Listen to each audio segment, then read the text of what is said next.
سورہ محمد. سورہ محمد کا تعارف. مقام نزول. سورہ محمد مدینہ منورہ میں نازل ہوئی ہے. رکوع اور آیات کی تعداد. اس سورت میں 4 رکوع 38 آیتیں ہیں. محمد نام رکھنے کی وجہ. اس سورت کی دوسری آیت میں نبی کریم علیہ الصلوۃ والسلام کا اسم گرامی محمد ذکر کیا گیا ہے. اس مناسبت سے سورہ محمد کہتے ہیں. نیز اس سورت کا ایک نام سورہ قتال بھی ہے، اور اس کی وجہ یہ ہے کہ اس سورت میں کفار کے ساتھ جہاد کے احکام بیان کیے گئے ہیں. سورہ محمد کے مضامین. اس سورت کا مرکزی مضمون یہ ہے کہ اس میں کفار کے ساتھ جہاد کرنے کے احکام اور جہاد کرنے کا ثواب بیان کیا گیا ہے، اور اس سورت میں یہ چیزیں بیان کی گئی ہیں. نمبر 1، اس سورت کی ابتدا میں بیان کیا گیا کہ جو کافر دوسرے لوگوں کو اللہ تعالیٰ کے راستے سے روکتے ہیں، اللہ تعالیٰ نے ان کے اعمال برباد کر دیے، جبکہ وہ لوگ جو اللہ تعالیٰ کی وحدانیت، حضور اقدس علیہ الصلوۃ والسلام کی رسالت پر ایمان لائے اور انہوں نے اچھے کام کیے اور نبی کریم علیہ الصلوۃ والسلام پر نازل ہونے والی کتاب قرآن مجید پر ایمان لائے،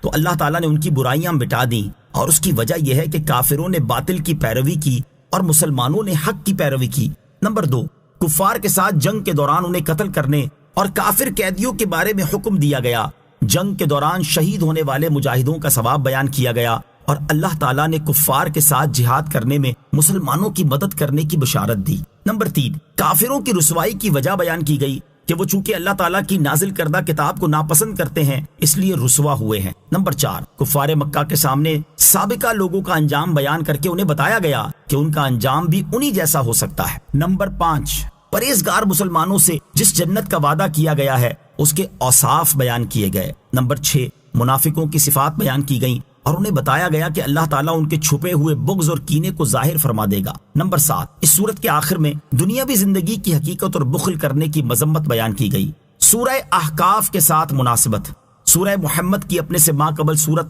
احقاف کے ساتھ مناسبت یہ ہے کہ سورہ احقاف کی آخری آیت کے اس حصے فَهَلْ يُهْلَكُ إِلَّا الْقَوْمُ الْفَاسِقُونَ کا سورہ محمد کی پہلی آیت کے ساتھ ایسا مضبوط ربط ہے کہ ان دونوں آیتوں کی تلاوت کے دوران اگر بسم اللہ نہ پڑھی جائے تو ایسے لگے گا جیسے یہ ایک ہی آیت ہے. بسم اللہ الرحمن الرحیم.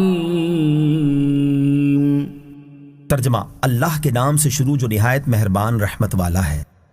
الذین کفروا وصدوا عن سبیل اللہ اضل اعمالہم. ترجمہ: جنہوں نے کفر کیا اور اللہ کی راہ سے روکا، اللہ نے ان کے اعمال برباد کر دیے. الذین کفروا وصدوا عن سبیل اللہ، جنہوں نے کفر کیا اور اللہ کی راہ سے روکا. مفسرین کا ایک قول یہ ہے کہ یہ آیت مدینہ منورہ کے ان اہل کتاب کے بارے میں نازل ہوئی جنہوں نے سید المرسلین صلی اللہ تعالی علیہ وآلہ وسلم کی رسالت کا انکار کیا. اس صورت میں آیت کا معنی یہ ہے کہ وہ لوگ جنہوں نے نبی اکرم علیہ الصلوۃ والسلام اور ان پر نازل ہونے والی کتاب کے ساتھ کفر کیا، خود بھی اسلام میں داخل نہ ہوئے اور دوسروں کو بھی اسلام قبول کرنے سے روکا، تو اللہ تعالیٰ نے ان کے کفر کی وجہ سے ان کا وہ ایمان ضائع کر دیا جو یہ لوگ نبی کریم صلی اللہ تعالیٰ علیہ وسلم کی تشریف آوری سے پہلے پچھلے انبیاء کرام اور آپ علیہ الصلوۃ والسلام پر رکھتے تھے. دوسرا قول یہ ہے کہ یہ آیت کفار مکہ کے بارے میں نازل ہوئی ہے. اس صورت میں آیت کا معنی یہ ہے کہ وہ لوگ جنہوں نے کفر کیا، خود بھی اسلام میں داخل نہ ہوئے اور دوسروں کو بھی اسلام قبول کرنے سے روکا، تو انہوں نے کفر کی حالت میں جو بھی نیک اعمال کیے ہوں، خواہ بھوکوں کو کھلایا ہو یا اسیروں کو چھڑایا ہو یا غریبوں کی مدد کی ہو یا مسجد حرام یعنی خانہ کعبہ کی عمارت میں کوئی خدمت کی ہو، یہ سب اعمال اللہ تعالیٰ نے برباد کر دیے اور آخرت میں انہیں ان کے اعمال کا کچھ ثواب نہیں ملے گا، کیونکہ ایمان کے بغیر کوئی نیکی قبول نہیں. بعض مفسرین کے نزدیک یہاں کفار مکہ کے وہ افراد مراد ہیں جو اپنے کفر کے ساتھ ساتھ دوسروں کو بھی ایمان قبول کرنے سے روکتے تھے اور حضور اقدس علیہ الصلوۃ والسلام کے خلاف سازشیں کرتے تھے. تو ان کافروں نے سرکار دو عالم صلی اللہ تعالی علیہ وآلہ وسلم کے لیے جو سازشیں تیار کی، مکر سوچے اور ہیلے بنائے تھے، اللہ تعالیٰ نے ان کے وہ تمام کام باطل کر دیے اور ان کے مقابلے میں اپنے حبیب علیہ الصلوۃ والسلام کی مدد و نصرت فرمائی اور ان کے دین کو تمام دینوں پر غالب کر دیا. تیسرا قول یہ ہے کہ اس آیت کا تعلق سورہ احقاف کی آخری آیت کے ساتھ ہے. اس کے آخر میں ارشاد فرمایا گیا کہ نافرمان لوگ ہی ہلاک کیے جاتے ہیں. اس پر گویا یہ سوال پیدا ہوا کہ نافرمان لوگوں کو کیسے ہلاک کیا جاتا ہے، حالانکہ وہ تو نیک اعمال کرتے ہیں اور اللہ تعالیٰ کی شان یہ ہے کہ وہ کسی کا نیک عمل ضائع نہیں فرماتا، اگرچہ وہ رائی کے دانے کے برابر ہو. اس کے جواب میں یہاں ارشاد فرمایا گیا کہ نافرمان وہ لوگ ہیں جو خود اسلام میں داخل نہ ہوئے اور دوسروں کو انہوں نے اسلام قبول کرنے سے روکا، اور یہ اس طرح ہلاک ہوئے کہ اللہ تعالیٰ نے ان کے تمام نیک اعمال برباد کر دیے اور آخرت میں انہیں ان کے اعمال کا کچھ ثواب نہیں ملے گا، کیونکہ ایمان کے بغیر کوئی نیک عمل مقبول نہیں۔ کفر نیک اعمال کی بربادی کا سبب ہے۔ اس آیت سے معلوم ہوا کہ کفر نیک اعمال کی بربادی کا بہت بڑا سبب ہے۔ یاد رہے کہ جس طرح کفر کی حالت میں کیے گئے نیک اعمال باطل اور بیکار ہیں اور آخرت میں ان کا کوئی اجر و ثواب نہیں، اسی طرح ایمان کی حالت میں کیے گئے نیک اعمال بھی کفر کرنے کی صورت میں ضائع ہو جاتے ہیں اور ان کے ثواب سے بھی بندہ محروم کر دیا جاتا ہے۔ اللہ تعالیٰ ارشاد فرماتا ہے وَمَن يَرْتَدِدْ مِنكُمْ عَن دِينِهِ فَيَمُتْ وَهُوَ كَافِرٌ فَأُولَئِكَ حَبِطَتْ أَعْمَالُهُمْ فِي الدُّنْيَا وَالْآخِرَةِ وَأُولَئِكَ أَصْحَابُ النَّارِ هُمْ فِيهَا خَالِدُونَ۔ ترجمہ، اور تم میں جو کوئی اپنے دین سے مرتد ہو جائے پھر کافر ہی مر جائے تو ان لوگوں کے تمام اعمال دنیا و آخرت میں برباد ہو گئے اور وہ دوزخ والے ہیں، وہ اس میں ہمیشہ رہیں گے۔ اور ارشاد فرماتا ہے قَدْ يَعْلَمُ اللَّهُ الْمُعَوِّقِينَ مِنكُمْ وَالْقَائِلِينَ لِإِخْوَانِهِمْ هَلُمَّ إِلَيْنَا وَلَا يَأْتُونَ الْبَأْسَ إِلَّا قَلِيلًا أشحة عليكم فإذا جاء الخوف رأيتهم ينظرون إليك تدور أعينهم كالذي يغشى عليه من الموت فإذا ذهب الخوف سلقوكم بألسنة حداد أشحة على الخير أولئك لم يؤمنوا فأحبط الله أعمالهم وَكَانَ ذَلِكَ عَلَى اللَّهِ يَسِيرًا۔ ترجمہ، بے شک اللہ تم میں سے ان لوگوں کو جانتا ہے جو دوسروں کو جہاد سے روکتے ہیں اور اپنے بھائیوں سے کہتے ہیں ہماری طرف چلے آؤ، اور وہ لڑائی میں تھوڑے ہی آتے ہیں، تمہارے اوپر بخل کرتے ہوئے آتے ہیں، پھر جب ڈر کا وقت آتا ہے تو تم انہیں دیکھو گے کہ تمہاری طرف یوں نظر کرتے ہیں کہ ان کی آنکھیں گھوم رہی ہیں جیسے کسی پر موت چھائی ہوئی ہو۔ پھر جب ڈر کا وقت نکل جاتا ہے تو مال غنیمت کی لالچ میں تیز زبانوں کے ساتھ تمہیں تانے دینے لگتے ہیں۔ یہ لوگ ایمان لائے ہی نہیں ہیں تو اللہ نے ان کے اعمال برباد کر دیے، اور یہ اللہ پر بہت آسان ہے۔ لہذا مسلمانوں پر لازم ہے کہ وہ نیک اعمال کرنے کے ساتھ ساتھ اپنے ایمان کی حفاظت کرنے کی بھی بھرپور کوشش کریں اور ہر ایسے قول و فعل سے بچیں جس سے مسلمان کا ایمان ضائع ہو جاتا ہے۔ والذین آمنوا وعملوا الصالحات وآمنوا بما نزل على محمد وهو الحق من ربهم كفر عنهم سيئاتهم وأصلح بالهم۔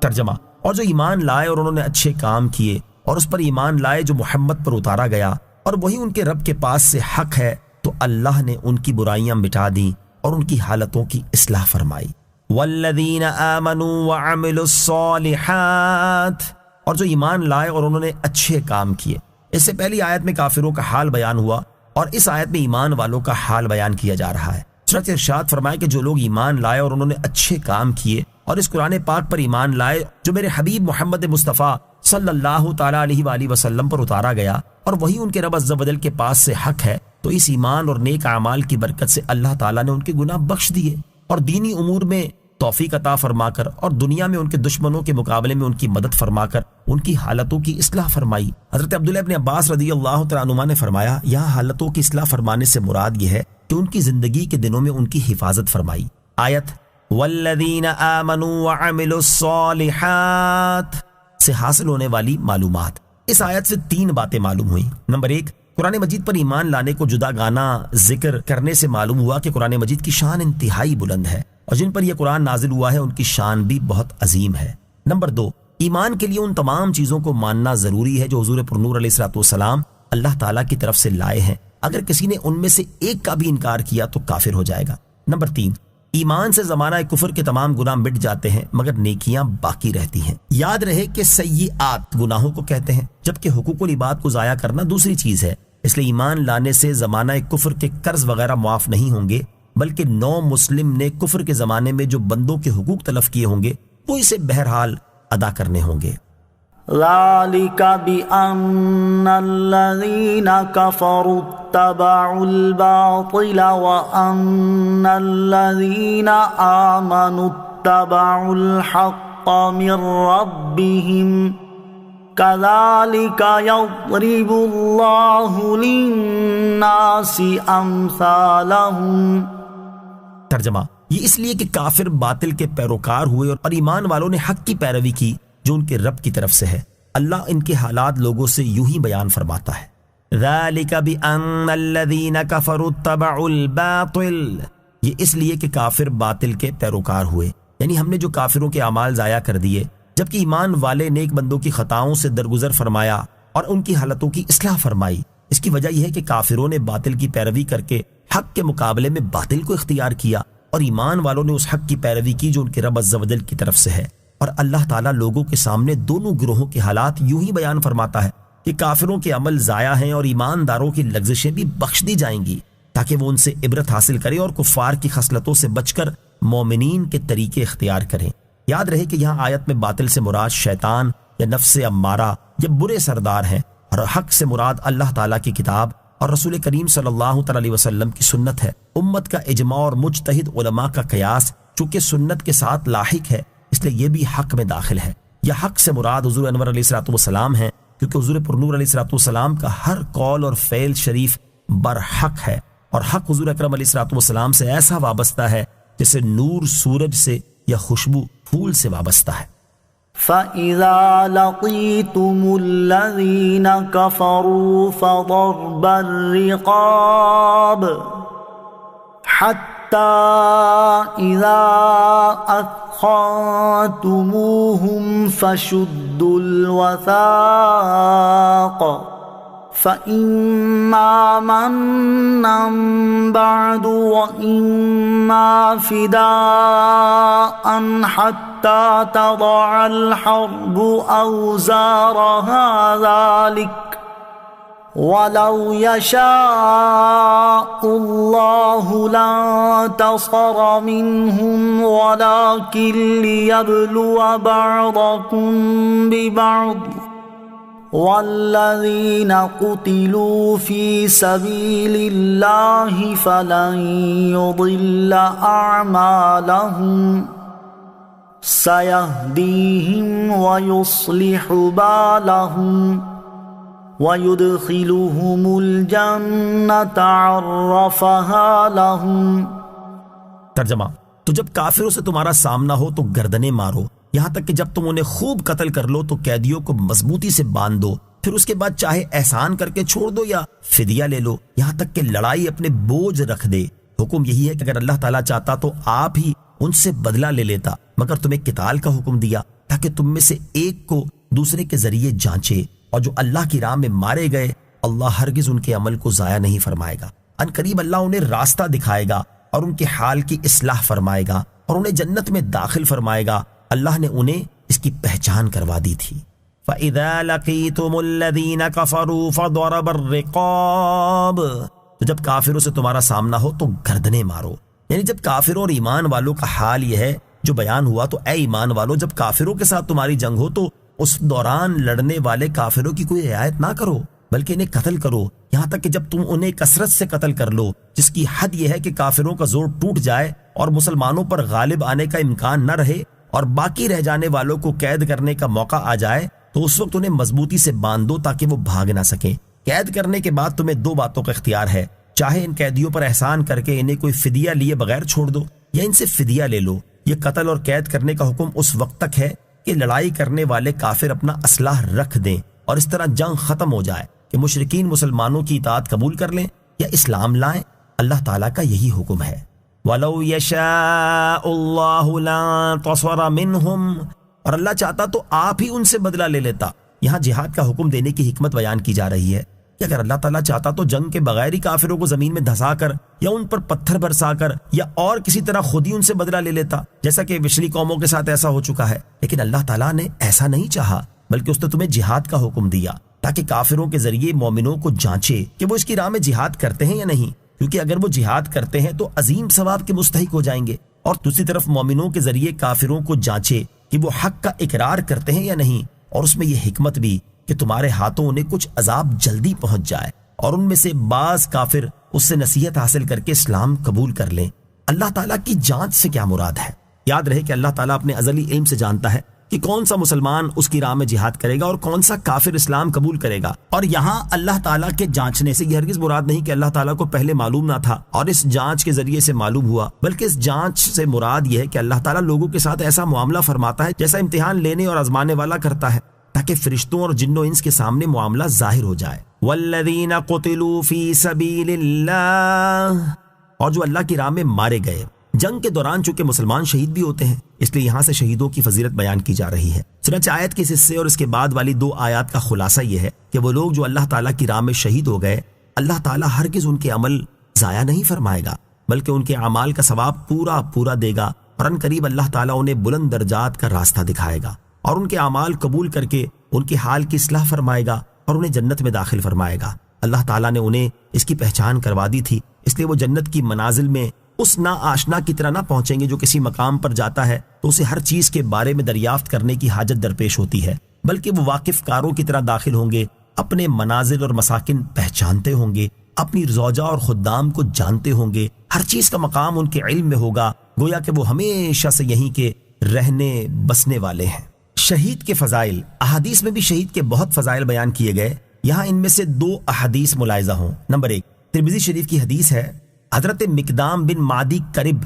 رضی اللہ تعالیٰ عنہ سے روایت ہے، رسول اللہ صلی اللہ تعالیٰ علیہ وسلم نے ارشاد فرمایا، اللہ تعالیٰ کی بارگاہ میں شہید کی 6 خصلتیں یعنی درجے ہیں۔ نمبر 1 پہلی دفعہ میں اسے بخش دیا جاتا ہے۔ نمبر 2 اسے جنت کا ٹھکانہ دکھا دیا جاتا ہے۔ نمبر 3 اسے قبر کے عذاب سے امان دی جاتی ہے اور وہ بڑی گھبراہٹ سے امن میں رہے گا۔ نمبر 4 اس کے سر پر عزت کا تاج رکھا جائے گا جس کا ایک یاقوت دنیا اور دنیا کی چیزوں سے بہتر ہوگا۔ نمبر 5 72 حور عین سے اس کا نکاح کیا جائے گا۔ نمبر 6 اور اس کے 70 قریبی رشتہ داروں کے بارے میں اس کی شفاعت قبول کی جائے گی۔ حدیث نمبر 2 حضرت قیس رضی اللہ تعالیٰ عنہ سے روایت ہے، رسول کریم صلی اللہ تعالیٰ علیہ وسلم نے ارشاد فرمایا، شہید کو 6 خصلتیں عطا کی جاتی ہیں۔ نمبر 1 اس کے خون کا پہلا قطرہ گرتے ہی اس کے گناہ مٹا دیے جاتے ہیں۔ نمبر 2 اسے جنت کا ٹھکانہ دکھا دیا جاتا ہے۔ نمبر 3 حور عین سے اس کا نکاح کیا جائے گا۔ نمبر 4 اور 5 بڑی گھبراہٹ اور قبر کے عذاب سے امن میں رہے گا۔ نمبر 6 اسے ایمان کا حلہ پہنایا جائے گا۔ اہل جنت اپنے مقام اور جنتی نعمتوں کو پہچانتے ہوں گے۔ آیت نمبر 6 میں شہید کے بارے میں بیان ہوا کہ اللہ تعالیٰ نے انہیں جنت میں ان کے مقام اور نعمتوں کی پہچان کروا دی تھی، اور حدیث پاک میں عام جنتیوں کے بارے میں بھی اسی طرح کی فضیلت بیان کی گئی ہے، جیسا کہ بخاری شریف کی حدیث میں ہے۔ حضرت ابو سعید خدری رضی اللہ تعالیٰ عنہ سے روایت ہے کہ رسول اللہ صلی اللہ تعالیٰ علیہ وآلہ وسلم نے ارشاد فرمایا، مومنین دوزخ سے نجات پا جائیں گے، جنت اور دوزخ کے درمیان ایک پل ہے، اس پر ان کو روک لیا جائے گا، پھر دنیا میں ان میں سے بعض نے بعض پر جو زیادتی کی ہوگی اس کا ان سے بدلہ لیا جائے گا، حتیٰ کہ وہ بالکل پاک و صاف ہو جائیں گے، تو پھر ان کو جنت میں داخل ہونے کی اجازت دی جائے گی۔ پس اس ذات کی قسم جس کے قبضہ قدرت میں محمد صلی اللہ تعالیٰ علیہ وسلم کی جان ہے، ان میں سے ایک شخص جنت میں اپنے ٹھکانے کو دنیا میں اپنے ٹھکانے کے بنسبت زیادہ پہچاننے والا ہوگا۔ یا ایہا الذین آمنوا ان تنصروا اللہ ینصرکم ویثبت اقدامکم۔ ترجمہ، اے ایمان والو، اگر تم اللہ کے دین کی مدد کرو گے تو اللہ تمہاری مدد کرے گا اور تمہیں ثابت قدمی عطا فرمائے گا۔ یا ایہا الذین آمنوا ان تنصروا اللہ ینصرکم، اے ایمان والو، اگر تم اللہ کے دین کی مدد کرو گے تو اللہ تمہاری مدد کرے گا۔ ارشاد فرمایا کہ اے ایمان والو، اگر تم اللہ تعالیٰ کے دین اور اس کے پیارے رسول صلی اللہ تعالیٰ علیہ وآلہ وسلم کی مدد کرو گے تو اللہ تعالیٰ دشمنوں کے مقابلے میں تمہاری مدد کرے گا اور تمہیں فتح و کامرانی نصیب فرمائے گا اور تمہیں میدان جنگ میں اور دین اسلام اور پل صراط پر ثابت قدمی عطا فرمائے گا۔ اللہ تعالیٰ کے دین کی مدد کرنے کی 7 صورتیں۔ اللہ تعالیٰ کے دین کی مدد کرنے کی بہت سی صورتیں ہیں، ان میں سے 7 صورتیں سماعت کیجیے۔ نمبر 1، اللہ تعالیٰ کے دین کو غالب کرنے کے لیے دین کے دشمنوں کے ساتھ زبان، قلم اور تلوار سے جہاد کرنا۔ نمبر 2، دین کے دلائل کو واضح کرنا، ان پر ہونے والے شبہات کو زائل کرنا، دین کے احکام، فرائض، سنن، حلال اور حرام کی شرح بیان کرنا۔ نمبر 3، نیکی کا حکم دینا اور برائی سے منع کرنا۔ نمبر 4، دین اسلام کی تبلیغ و اشاعت میں کوشش اور جد و جہد کرنا۔ نمبر 5، وہ قابل اور مستند علماء جنہوں نے اپنی زندگیاں دین کی ترویج و اشاعت کے لیے وقف کی ہوئی ہیں، ان کے نیک مقاصد میں ان کا ساتھ دینا۔ نمبر 6، نیک اور جائز کاموں میں اپنا مال خرچ کرنا۔ نمبر 7، علماء اور مبلغین کی مالی خیر خواہی کر کے انہیں دین کی خدمت کے لیے فارغ البال بنانا۔ نوٹ: ان 7 صورتوں کے علاوہ اور بھی بہت سی صورتیں ہیں جو اللہ تعالیٰ کے دین کی مدد کرنے میں داخل ہیں۔ بندوں سے مدد مانگنا شرک نہیں۔ یاد رہے کہ اللہ تعالیٰ غنی اور بے نیاز ہے، اسے نہ بندوں کی مدد کی حاجت ہے اور نہ ہی وہ اپنے دین کی ترویج و اشاعت اور اسے غالب کرنے میں بندوں کی مدد کا محتاج ہے۔ یہاں جو بندوں کو اللہ تعالیٰ کے دین کی مدد کرنے کا فرمایا گیا، یہ دراصل ان کے اپنے ہی فائدے کے لیے ہے۔ اس صورت میں انہیں اللہ تعالیٰ کی مدد حاصل ہوگی اور اللہ تعالیٰ کی طرف سے انہیں ثابت قدمی نصیب ہوگی۔ یہاں اسی حوالے سے مزید 2 باتیں سماعت فرمائیں۔ نمبر 1، اللہ تعالیٰ کے دین کی مدد خالص اللہ تعالیٰ کی رضا کے لیے کی جائے، اس میں کوئی دنیاوی مقصد پیش نظر نہ ہو۔ نمبر 2، اس آیت سے معلوم ہوا کہ اللہ تعالیٰ کے بندوں کی مدد لینا شرک نہیں، کیونکہ جب بندوں کی مدد سے غنی اور بے نیاز رب تعالیٰ نے بندوں کو اپنے دین کی مدد کرنے کا فرمایا ہے تو عام بندے کا کسی سے مدد طلب کرنا کیوں شرک ہوگا؟ والذین کفروا فتعسا لهم وأضل أعمالهم ذلك بأنهم كرهوا ما أنزل الله فأحبط أعمالهم۔ ترجمہ: اور جنہوں نے کفر کیا تو ان کے لیے تباہی و بربادی ہے اور اللہ نے ان کے اعمال برباد کر دیے۔ یہ سزا اس وجہ سے ہے کہ انہوں نے اللہ کے نازل کیے ہوئے کو ناپسند کیا تو اللہ نے ان کے اعمال ضائع کر دیے۔ والذین کفروا، اور جنہوں نے کفر کیا، یہاں سے اللہ تعالیٰ نے کفر کے 2 نتیجے بیان فرمائے ہیں۔ چنانچہ اس آیت اور اس کے بعد والی آیت کا خلاصہ یہ ہے کہ جنہوں نے کفر کیا تو ان کے لیے دنیا میں تباہی و بربادی ہے اور آخرت میں اللہ تعالیٰ نے ان کے اعمال برباد کر دیے۔ انہیں یہ سزا اس وجہ سے ملی ہے کہ انہوں نے اللہ تعالیٰ کے نازل کیے ہوئے قرآن کو ناپسند کیا، کیونکہ اس میں شہوات اور لذات کو ترک کرنے جبکہ طاعات اور عبادات میں مشقتیں اٹھانے کے احکام ہیں جو نفس پر شاق ہوتے ہیں، تو ان کے اس کفر کی وجہ سے اللہ تعالیٰ نے ان کے نیک اعمال برباد کر دیے۔ افلم يسيروا في الارض فينظروا كيف كان عاقبة الذين من قبلهم دمر الله عليهم وللكافرين أمثالها ذلك بأن الله مولى الذين آمنوا وأن الكافرين لا مولى لهم۔ ترجمہ: تو کیا انہوں نے زمین میں سفر نہ کیا تو دیکھتے کہ ان سے پہلے لوگوں کا کیسا انجام ہوا؟ اللہ نے ان پر تباہی ڈالی اور ان کافروں کے لیے بھی پہلوں کے انجام جیسی بہت سی سزائیں ہیں۔ یہ اس لیے کہ اللہ مسلمانوں کا مددگار ہے اور کافروں کا کوئی مددگار نہیں۔ افلم یسیروا فی الارض، تو کیا انہوں نے زمین میں سفر نہ کیا؟ یہاں سے پچھلی امتوں کا انجام بیان کر کے کافروں کو ڈرایا جا رہا ہے۔ چنانچہ اس آیت اور اس کے بعد والی آیت کا خلاصہ یہ ہے کہ کیا اللہ تعالیٰ کے ساتھ شرک کرنے والے اور اس کے رسول صلی اللہ تعالیٰ علیہ وسلم کو جھٹلانے والے کافر اپنے گھروں میں بیٹھے رہے ہیں اور انہوں نے شام، یمن اور عراق کی جانب سفر کے دوران دیکھا نہیں کہ ان سے پہلے جھٹلانے والی امتوں عاد اور سمود وغیرہ کا کیسا انجام ہوا جو ان کے اجڑے ہوئے مکانات اور محلات کے آثار سے خوب ظاہر ہے؟ ان کا انجام یہ ہوا کہ اللہ تعالیٰ نے ان پر ایسی تباہی ڈالی جس سے وہ خود، ان کی اولاد اور ان کے اموال سب ہلاک ہو گئے۔ لہٰذا ان موجودہ کافروں کو بے فکر نہیں ہونا چاہیے۔ اگر یہ بھی سید عالم محمد مصطفیٰ صلی اللہ تعالیٰ علیہ وآلہ وسلم پر ایمان نہ لائیں گے تو ان کے لیے پہلے کافروں جیسی بہت سی سزائیں اور تباہیاں ہیں، اور یہ مسلمانوں کی مدد ہونا اور کافروں پر قہر ہونا اس لیے ہے کہ اللہ تعالیٰ مسلمانوں کا مددگار ہے اور کافروں کا کوئی مددگار نہیں، کیونکہ کافروں نے ان بتوں کی پوجا کی جو بے جان ہیں، نہ نفع پہنچا سکتے ہیں نہ نقصان، اس لیے ان کا کوئی مددگار نہیں۔ ان اللہ يدخل الذین آمنوا وعملوا الصالحات جنات تجری من تحتها الانہار والذین کفروا یتمتعون ویأکلون کما تأکل الانعام والنار مثوی لهم۔ ترجمہ: بے شک اللہ ایمان لانے والوں اور اچھے اعمال کرنے والوں کو ان باغوں میں داخل فرمائے گا جن کے نیچے نہریں رواں ہیں، اور کافر فائدہ اٹھا رہے ہیں اور ایسے کھاتے ہیں جیسے جانور کھاتے ہیں، اور آگ ان کا ٹھکانہ ہے۔ ان اللہ یدخل، بے شک اللہ داخل فرمائے گا۔ اس سے پہلی آیات میں ایمان والوں اور کافروں کا دنیاوی حال بیان کیا گیا اور اس آیت میں ان دونوں کا اخروی حال بیان کیا جا رہا ہے۔ چنانچہ اس آیت کا خلاصہ یہ ہے کہ اللہ تعالیٰ چونکہ ایمان والوں کا مددگار ہے، اس لیے انہیں اس کا آخرت میں ثمرہ یہ ملے گا کہ اللہ تعالیٰ ایمان لانے والوں اور اچھے اعمال کرنے والوں کو ان باغوں میں داخل فرمائے گا جن کے نیچے نہریں رواں ہیں، اور کافروں کا حال یہ ہے کہ وہ دنیا میں اپنے انجام کو فراموش کیے ہوئے ہیں اور غفلت کے ساتھ چند دنوں کے لیے اپنے مال و متاع سے فائدہ اٹھا رہے ہیں، اور ایسے کھاتے ہیں جیسے جانور کھاتے ہیں، کیونکہ جانوروں کو یہ تمیز نہیں ہوتی کہ کہاں سے کھانا ہے، اس لیے انہیں جہاں سے جو مل جائے اسے کھانا شروع کر دیتے ہیں۔ اس طرح کھاتے وقت جانور اس چیز سے غافل ہوتے ہیں کہ اس کھانے کے بعد وہ ذبح کر دیے جائیں گے، اور یہی حال کفار کا ہے جو حلال و حرام کی تمیز کیے بغیر کھاتے رہتے ہیں اور غفلت کے ساتھ دنیا طلب کرنے اور اس کی عیش و عشرت سے فائدہ اٹھانے میں مشغول ہیں اور آنے والی مصیبتوں کا خیال بھی نہیں کرتے، حالانکہ جہنم کی آگ ان کا ٹھکانہ ہے۔ کافروں اور ایمان والوں میں فرق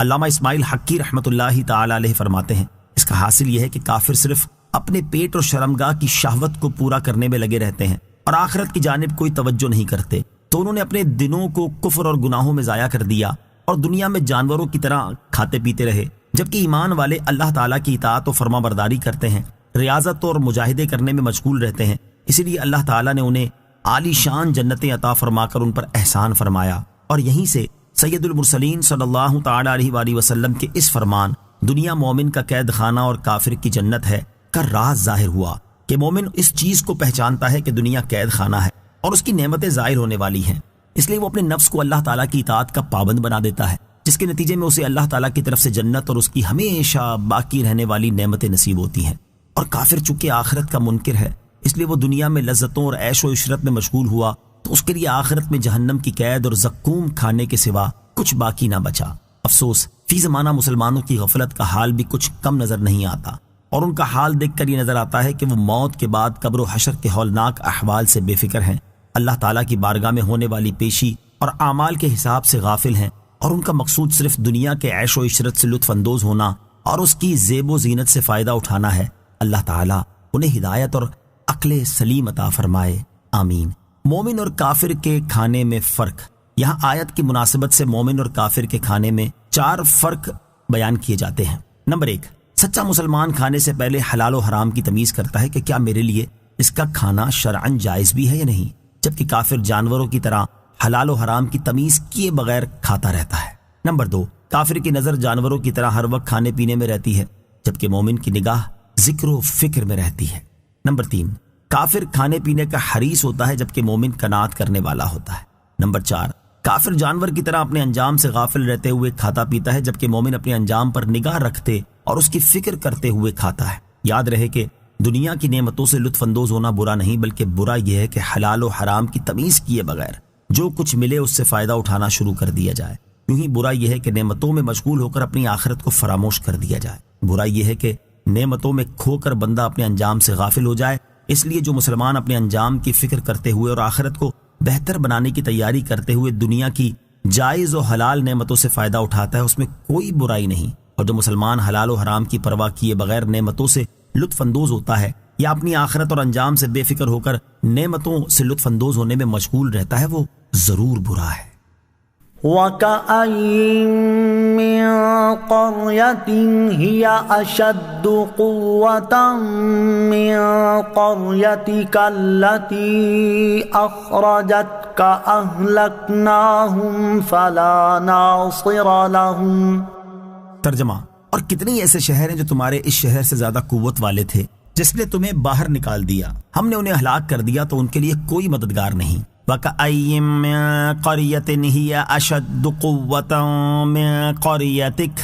اور کتنے ہی ایسے شہر ہیں جو تمہارے اس شہر سے زیادہ قوت والے تھے۔ شان نزول، جب حضور اقدس صلی اللہ تعالیٰ علیہ وآلہ وسلم نے مکہ مکرمہ سے ہجرت کی اور غار ثور کی طرف تشریف لے چلے تو مکہ مکرمہ کی طرف متوجہ ہو کر فرمایا، اللہ تعالیٰ کے شہروں میں تو اللہ تعالیٰ کو بہت پیارا ہے، اور اللہ تعالیٰ کے شہروں میں تو مجھے بہت پیارا ہے، اگر مشرکین مجھے نہ نکالتے تو میں تجھ سے نہ نکلتا۔ اس پر اللہ تعالیٰ نے یہ آیت نازل فرمائی اور تسلی دیتے ہوئے ارشاد فرمایا، اے پیارے حبیب صلی اللہ تعالیٰ علیہ وآلہ وسلم، آپ اس شہر سے نکلنے پر غم نہ فرمائیں، بے شک اللہ تعالیٰ آپ کی عزت میں ہی اضافہ فرمائے گا اور ان کافروں کو ذلیل کرے گا۔ اور اپنی تسلی کے لیے اس بات پر غور فرمائیں کہ سابقہ زمانے میں بھی کئی شہروں کے باسی ان کفار مکہ سے زیادہ قوت والے تھے جو آپ کے مکہ مکرمہ سے نکلنے کا سبب بنے ہیں، ہم نے ان سابقہ قوت والے لوگوں کو ہلاک کر دیا تو ان کے لیے کوئی مددگار نہیں تھا جو انہیں عذاب اور ہلاکت سے بچا سکتا، تو اسی طرح ہم آپ کے شہر والے کافروں کے ساتھ کریں گے، اس لیے آپ اسی طرح صبر فرمائیں جیسے سابقہ شہروں کے رسولوں علیہم الصلاۃ والسلام نے صبر فرمایا۔ أفمن كان على بينة من ربه كمن زين له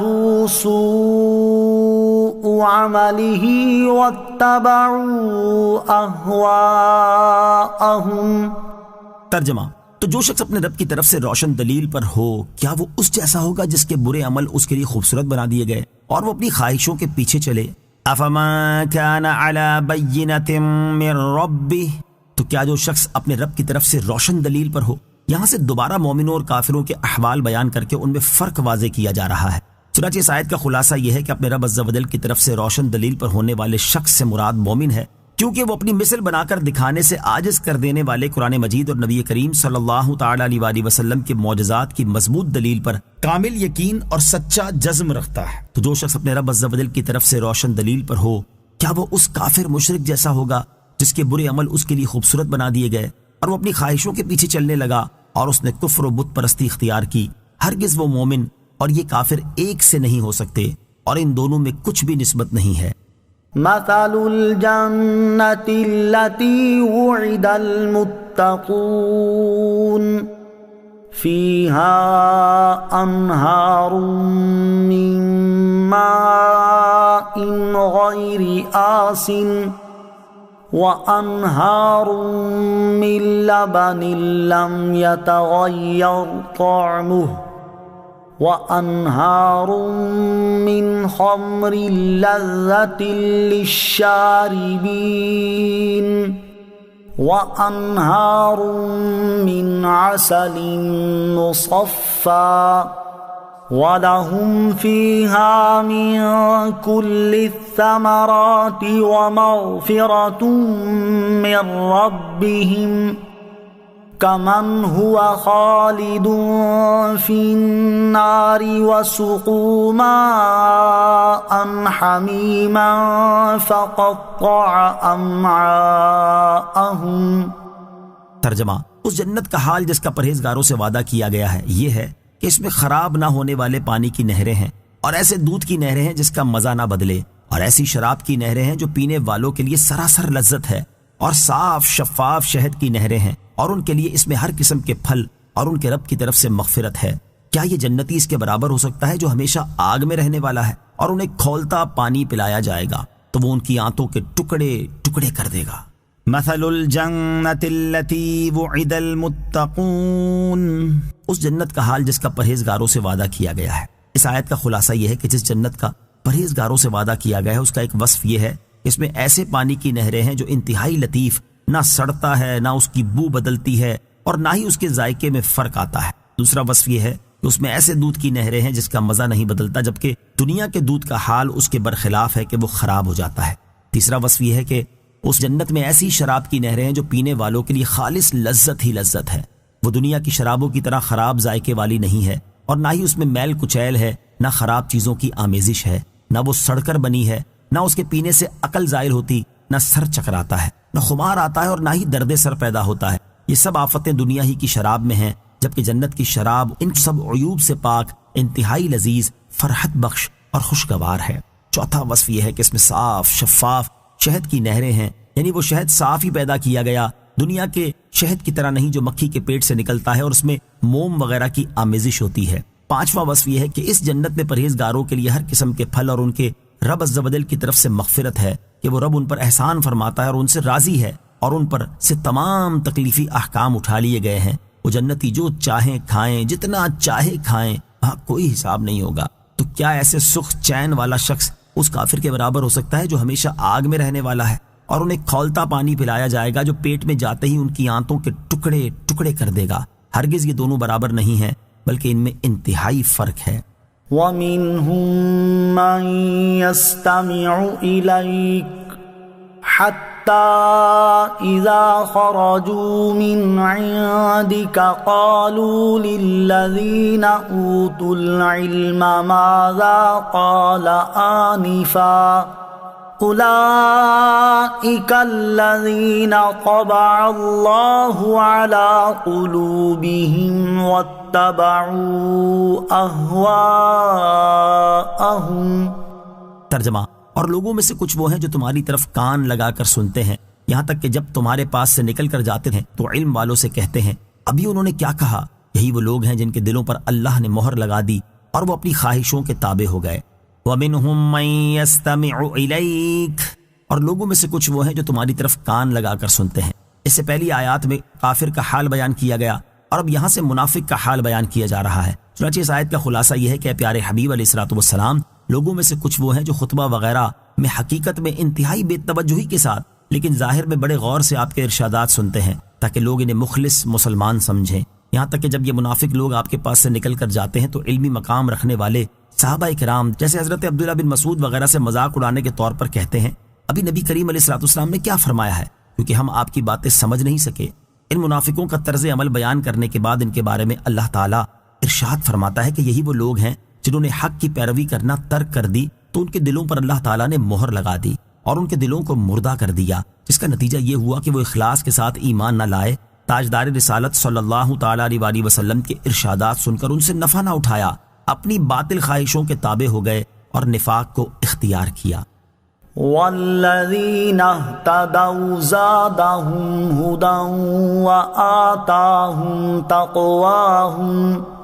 ترجمہ، اور جنہوں نے ہدایت پائی تو اللہ نے ان کی ہدایت اور زیادہ فرما دی اور انہیں ان کی پرہیزگاری عطا فرمائی۔ والذین اہتدوا، اور جنہوں نے ہدایت پائی۔ اس سے پہلی آیت میں اللہ تعالیٰ نے منافق کے بارے میں بیان فرمایا کہ وہ سن کر نفع نہیں اٹھاتا بلکہ وہ نفسانی خواہشات کی پیروی کرتا رہتا ہے، اور اس آیت میں مومن کا حال بیان فرما رہا ہے جس نے سن کر نفع اٹھایا اور ہدایت پائی۔ چنانچہ ارشاد فرمایا وہ ایمان والے جنہوں نے نبی کریم علیہ الصلوۃ والسلام کا کلام غور سے سنا اور اس سے نفع اٹھایا تو اللہ تعالیٰ نے ان کی بصیرت، علم اور سینے کی کشادگی میں مزید اضافہ فرما دیا اور انہیں پرہیزگاری عطا فرمائی۔ پرہیزگاری عطا فرمانے سے مراد پرہیزگاری کی توفیق دینا ہے، یا اس کا معنی یہ ہے کہ انہیں پرہیزگاری کی جزا دی اور اس کا ثواب عطا فرمایا۔ اس سے معلوم ہوا کہ نیکی کا صلہ مزید نیکی کی توفیق اور ہدایت کا صلہ مزید ہدایت ملنا بھی ہوتا ہے۔ یوں ہی علم سیکھنے کا صلہ مزید علم کی توفیق ملنا بھی ہے، اور علم سیکھنے پر اللہ تعالیٰ مزید علم عطا فرماتا ہے اور دیگر علوم کی بھی راہ دکھاتا ہے۔ فَهَلْ يَنظُرُونَ إِلَّا السَّاعَةَ أَن تَأْتِيَهُم بَغْتَةً فَقَدْ جَاءَ أَشْرَاطُهَا فَأَنَّىٰ لَهُمْ إِذَا جَاءَتْهُمْ ذِكْرَاهُمْ۔ ترجمہ، تو وہ قیامت ہی کا انتظار کر رہے ہیں کہ ان پر اچانک آ جائے، تو بے شک اس کی کئی علامتیں تو آ ہی چکی ہیں، پھر جب قیامت آ جائے گی تو ان کا نصیحت ماننا انہیں کہاں مفید ہوگا۔ فَهَلْ يَنظُرُونَ إِلَّا السَّاعَةَ، تو وہ قیامت ہی کا انتظار کر رہے ہیں۔ ارشاد فرمایا کہ وہ کفار اور منافقین قیامت ہی کا انتظار کر رہے ہیں کہ ان پر اچانک آ جائے، کیونکہ توحید و رسالت پر دلائل دیے جا چکے، سابقہ امتوں کے احوال ان کے سامنے بیان کر دیے گئے، قیامت قائم ہونے اور اس کے ہولناک امور کے بارے میں خبریں دے دی گئیں۔ اس کے باوجود بھی اگر یہ ایمان نہیں لائے تو اب قیامت کے دن ہی ان کا ایمان لانا متوقع ہے۔ یہ لوگ قیامت سے غافل ہیں، حالانکہ اس کی کئی علامتیں تو آ ہی چکی ہیں، جن میں سے ایک نبی کریم علیہ الصلوۃ والسلام کی تشریف آوری اور دوسری چاند کا 2 ٹکڑے ہونا ہے۔ پھر جب قیامت آ جائے گی تو اس وقت ان کا نصیحت ماننا کہاں مفید ہوگا، کیونکہ اس وقت توبہ اور ایمان قبول ہی نہ کیا جائے گا۔ فَاعْلَمْ أَنَّهُ لَا إِلَٰهَ إِلَّا اللَّهُ وَاسْتَغْفِرْ لِذَنبِكَ وَلِلْمُؤْمِنِينَ وَالْمُؤْمِنَاتِ وَاللَّهُ يَعْلَمُ مُتَقَلَّبَكُمْ وَمَثْوَاكُمْ۔ ترجمہ، تو جان لو کہ اللہ کے سوا کوئی عبادت کے لائق نہیں، اور اے حبیب اپنے خاص غلاموں اور عام مسلمان مردوں اور عورتوں کے گناہوں کی معافی مانگو، اور اے لوگو اللہ دن کے وقت تمہارے پھرنے اور رات کو تمہارے آرام کرنے کو جانتا ہے۔ فَاعْلَمْ أَنَّهُ لَا إِلَٰهَ إِلَّا اللَّهُ،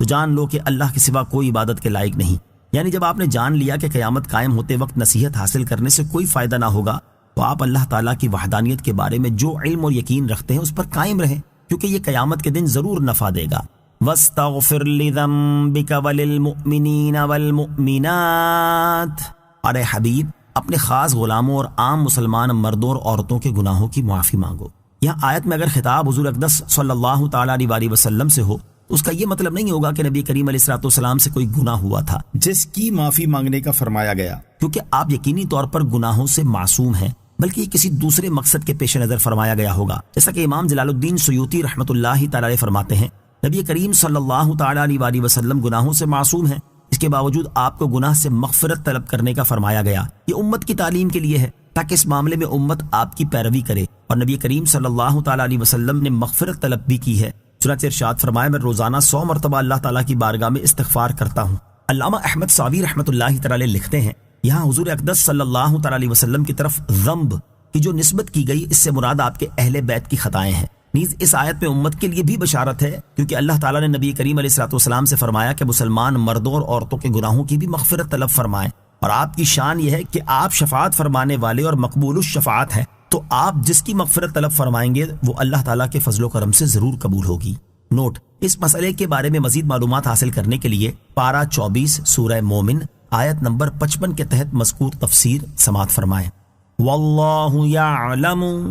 اور اللہ جانتا ہے۔ یہاں ایمان والوں اور دیگر تمام لوگوں سے خطاب فرمایا گیا کہ اے لوگو، اللہ تعالیٰ تم لوگوں کے دن کے وقت کی مشغولیات اور رات کے وقت تمہارے آرام کرنے کو جانتا ہے، یعنی وہ تمہارے تمام احوال کو جاننے والا ہے، اس سے کچھ مخفی نہیں ہے، تو تم اس سے ڈرو۔ وَيَقُولُ الَّذِينَ آمَنُوا لَوْلَا نُزِّلَتْ سُورَةٌ فَإِذَا أُنزِلَتْ سُورَةٌ مُحْكَمَةٌ وَذُكِرَ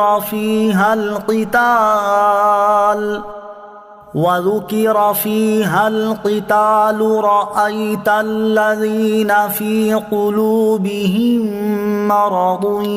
يَنظُرُونَ إِلَيْكَ نَظَرَ الْمَغْشِيِّ عَلَيْهِ مِنَ الْمَوْتِ فَأَوْلَىٰ لَهُمْ طاعة وقول معروف فإذا عزم الأمر فلو صدقوا الله لكان خيرا لهم۔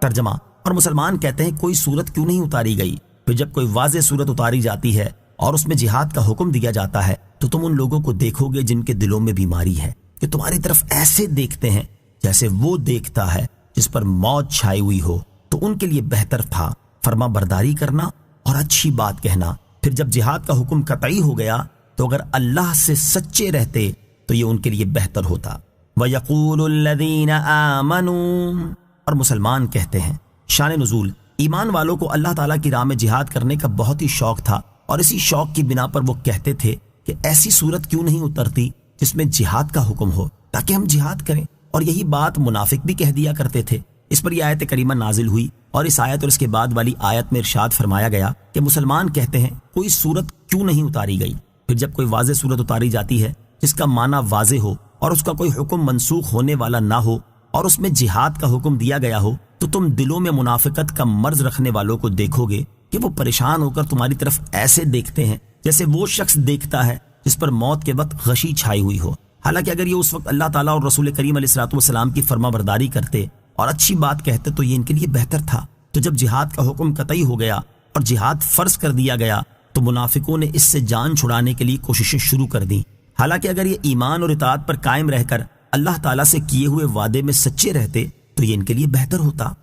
فَهَلْ عَسَيْتُمْ إِن تَوَلَّيْتُمْ أَن تُفْسِدُوا فِي الْأَرْضِ وَتُقَطِّعُوا أَرْحَامَكُمْ۔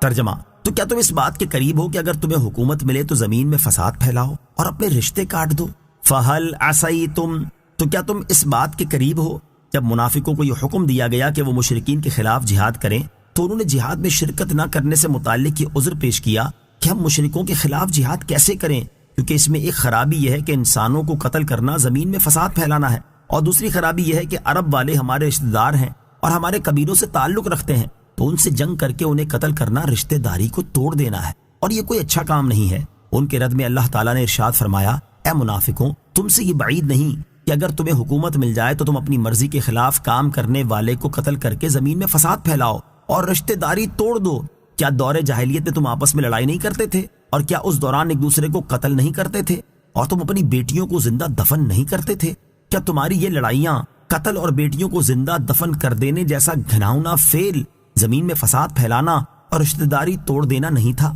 تو اب تم کس منہ سے یہ کہتے ہو کہ جہاد کرنا زمین میں فساد پھیلانے اور رشتہ داری توڑ دینے جیسی خرابیوں کا حامل ہے؟ اور ان سب شواہد کے ہوتے ہوئے تمہارا جہاد میں شریک نہ ہونے کے لیے یہ عذر پیش کرنا کسی طرح بھی درست نہیں ہے۔ اسلامی جہاد رحمت ہے یا فساد؟ اس سے معلوم ہوا کہ منافقین اسلامی جہاد کو زمین میں فساد اور خرابیوں کا سبب سمجھتے تھے، اس لیے جہاد سے منہ موڑتے تھے۔ اور اللہ تعالیٰ نے منافقوں کا جو رد فرمایا، اس سے معلوم ہوا کہ منافقوں کا اسلامی جہاد کے بارے میں یہ نظریہ غلط و باطل تھا، اور اس سے ان کا مقصد صرف جہاد میں جانے سے بچنا اور دوسروں کو جہاد میں شرکت سے روکنا تھا۔ فی زمانہ بھی اسلام کے دشمن اسلامی جہاد پر اسی طرح کے اعتراض کرتے ہیں، اور ان اعتراضات کے ذریعے لوگوں کے دلوں سے اسلام کی محبت اور اس سے قلبی تعلق ختم کر کے اس کے خلاف نفرت ڈالنے کی کوشش کرتے ہیں، اور مختلف واقعات کو بنیاد بنا کر لوگوں کے سامنے دین اسلام کو ایک ایسے دین کے طور پر پیش کرتے ہیں جس میں انسانیت پر بے انتہا ظلم و ستم کی تعلیم دی گئی ہے۔ اسی طرح اسلام دشمنوں کے افکار و نظریات اور ان کی تعلیمات سے مرعوب کچھ نام نہاد مسلمان بھی اسلامی جہاد سے متعلق ایسا کلام کرتے ہیں جو اس کی حقیقت اور اس کے اصل مقاصد کے بالکل برخلاف ہوتا ہے، حالانکہ ان میں بہت سے لوگ اچھی طرح جانتے ہیں کہ حقیقت اس سے کہیں مختلف ہے۔ حتیٰ کہ تاریخ سے ادنا سی واقفیت رکھنے والا شخص بھی اچھی طرح جانتا ہے کہ دین اسلام کا سورج طلوع ہونے سے پہلے انسانوں کا حال کیا تھا، اور وہ ظلم و ستم کی کس چکی میں پس رہے تھے، اور لوگ کس طرح غلامی کی زنجیروں میں قید اور اپنے آقاؤں کے ظلم و ستم کا شکار تھے۔ بچے، جوان، بوڑھے، مرد اور عورت، الغرض ہر سطح کے انسان جس ظلم و زیادتی اور بے رحمی کا شکار تھے، وہ تاریخ کے واقف کار سے ڈھکی چھپی نہیں۔ اور اس کے مقابلے میں دین اسلام کے تاریخی کارناموں پر نظر دوڑائی جائے تو صاف نظر آئے گا کہ دین اسلام نے ہی انسانیت کو ظلم و ستم کے گہرے اندھیرے سے نکالا، دین اسلام نے ہی انسانوں کو سر اٹھا کر جینا سکھایا، دین اسلام نے ہی انسانوں میں انسانیت کی قدر اور عظمت پیدا کی، دین اسلام نے ہی زمین میں فساد کو ختم کر کے پرسکون معاشرہ اور امن کی فضا قائم کی، انسانوں کو ان کے حقوق دلائے اور ان کے حقوق پر دست اندازی کرنے والوں کو شکنجے میں جکڑا، اور بڑے فسادیوں کے فساد سے دوسروں کو بچانے کے لیے انہیں قتل کرنے کا حکم دیا تاکہ ان کے ذریعے ہونے والے فساد سے دوسرے انسانوں کی حفاظت ہو اور یہ دوسروں کے لیے عبرت کا مقام بنے اور وہ فساد برپا کرنے سے باز رہیں۔ اسی تناظر میں اسلامی جہاد کو انصاف کی نظر سے دیکھا جائے اور اس کے بنیادی مقاصد پر سچے دل سے غور کیا جائے تو ہر عقل سلیم رکھنے والے شخص پر واضح ہو جائے گا کہ اسلامی جہاد سراپا رحمت ہے، کیونکہ اس کے ذریعے فساد کا خاتمہ ہوتا اور معاشرے میں امن و سکون قائم ہوتا ہے۔ اسلام کی نظر میں رشتہ داری کی اہمیت، آیت میں رشتہ داریاں توڑنے کے موضوع پر بھی کلام ہے، تو اس کے بارے میں اسلامی تعلیمات سماعت فرمائیں۔ چنانچہ قرآن مجید میں اللہ تعالیٰ ارشاد فرماتا ہے، یا ایہا الناس اتقوا ربکم الذی خلقکم من نفس واحدۃ وخلق منها زوجها وبث منہما رجالا کثیرا ونساء واتقوا اللہ الذی تساءلون به والارحام ان اللہ کان علیکم رقیبا۔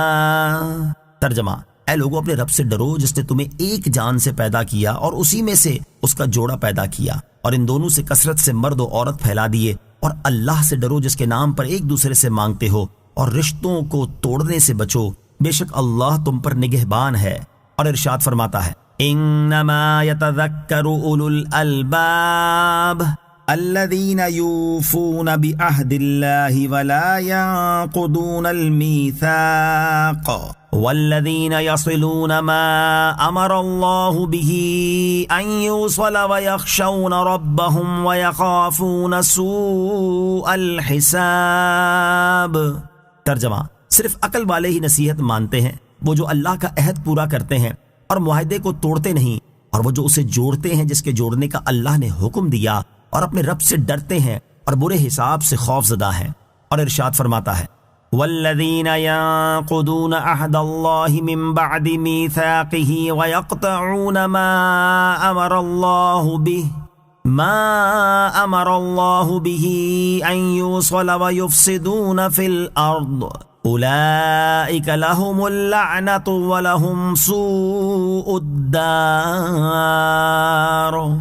ترجمہ، اور وہ جو اللہ کا عہد اسے پختہ کرنے کے بعد توڑ دیتے ہیں اور جسے جوڑنے کا اللہ تعالیٰ نے حکم فرمایا ہے اسے کاٹتے ہیں، اور زمین میں فساد پھیلاتے ہیں ان کے لیے لعنت ہی ہے اور ان کے لیے برا گھر ہے۔ اور حضرت ابو ہریرہ رضی اللہ تعالی عنہ سے روایت ہے، بخاری شریف کی حدیث ہے، سرکار دو عالم صلی اللہ تعالی علیہ وسلم نے ارشاد فرمایا، جب اللہ تعالیٰ مخلوق کو پیدا فرما چکا تو اس مخلوق میں سے رشتہ کھڑا ہوا اور اللہ تعالیٰ کے دربار میں استغاثہ کیا۔ اللہ تعالیٰ نے ارشاد فرمایا، کیا ہے؟ اس نے عرض کی، میں رشتہ کاٹنے والوں سے تیری پناہ مانگتا ہوں۔ ارشاد ہوا، کیا تو اس پر راضی نہیں ہے کہ جو تجھے ملائے میں اسے ملاؤں گا اور جو تجھے کاٹے میں اسے کاٹ دوں گا؟ اس نے عرض کی، اے میرے رب عز و جل، ہاں میں راضی ہوں۔ ارشاد فرمایا، تو بس تیرے ساتھ یہی ہوگا۔ اور حضرت ابو بکرہ رضی اللہ تعالی عنہ سے روایت ہے، رسول اللہ صلی اللہ تعالی علیہ وسلم نے ارشاد فرمایا، سرکشی اور رشتہ داری توڑنے سے بڑھ کر کوئی گناہ اس بات کا مستحق نہیں کہ اللہ تعالیٰ اس کی سزا دنیا میں جلد دے دے اور اس کے ساتھ اس کے لیے آخرت میں بھی عذاب کا ذخیرہ رہے۔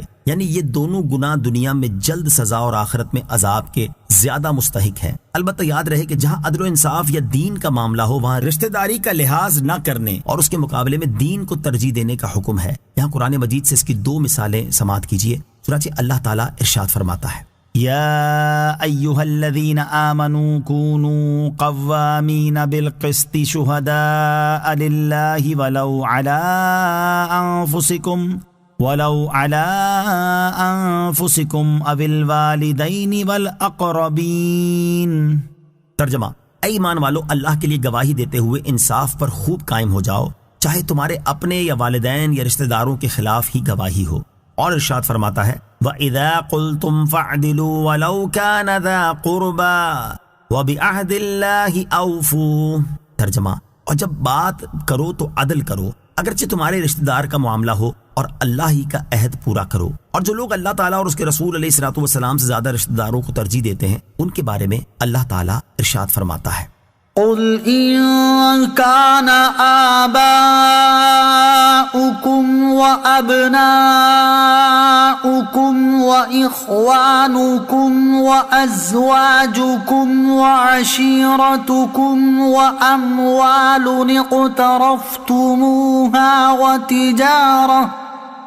وأموال اقترفتموها وتجارة تخشون كسادها ومساكن ترضونها